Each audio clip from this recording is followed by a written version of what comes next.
What's going on, everybody? Welcome to the FN Studios. Ram Dean and Black with you. Of course, there are two UFC events going down this weekend. You can see Gegard Mousasi, if you live in Canada, right here on FN as he takes on Uriah Hall in the rematch. And although Mousasi, one of our favorite fighters this weekend, one of the fights you have to see, a Bellator card that does not go down on Friday night is moved to Saturday night. And it is a good one. It's for the 155-pound championship. Michael Chandler, your guy, our guys, taking on Ben Henderson in a must-see affair. When you think about this fight, Ben Henderson knows how to win fights. So not only do you have to be on your A game, you have to have a strategy that's going to convince the judges, because Ben Henderson, one of the most durable fighters on the planet. Yeah, super talented, super talented. And he's had two performances in Bellator, and they haven't been his best performances. Not at all. Neither one of them. Now, that last win, great result, but he wasn't having his best fight.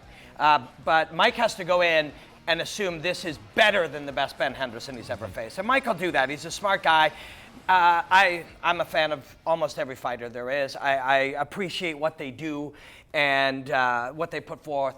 But I got a handful, 8 or 10, that are just the ones that are must-watch for me. Michael Chandler is one of those. The physicality, for sure, his mindset, but he's a game day guy. Mm-hmm. He's able to access something in himself, through the hard work that he does, the preparation that he does. He's able to access something in himself and be his greatest self on fight day, and that's very rare. When you look at Michael Chandler, you've brought up, you've told everybody about the evolving technology of mixed martial arts. We've seen guys, as you pointed out, like Stephen Thompson or Conor McGregor, Dominic Cruz.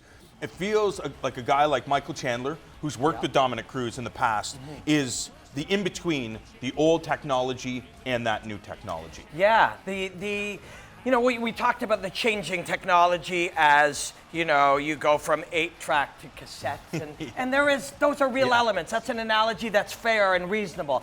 But you also look at the difference between technology and art.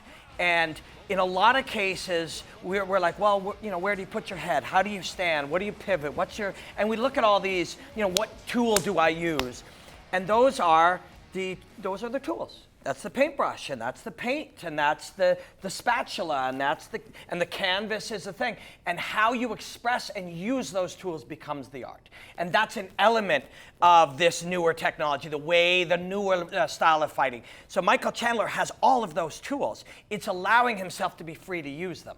And and an element of that are the people that on fight day can get out of their own way and allow themselves to go out and create. And that's something Chandler has been doing. That's something Ben Henderson has not been doing.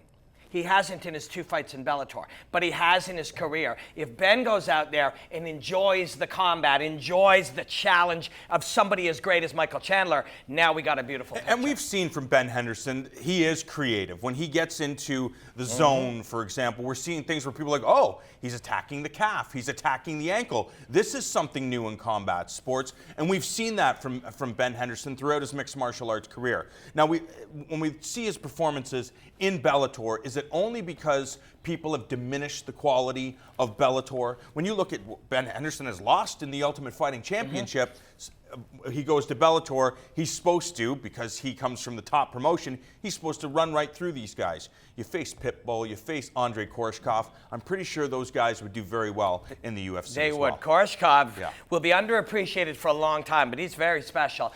And so is Pitbull. But I think this is just a feeling, but it feels like Henderson, his view changed. Now, you got a family now, your priorities are different, you're being paid well. The assumption maybe when you go in is, now my game doesn't have to be on that level. He'll be very prepared for this. But that sort of changing of how fighting is done, if we look at that kind of boxer, wrestler, executing plays almost robotic, and we look at sort of the new sort of alive, playful game as being very human.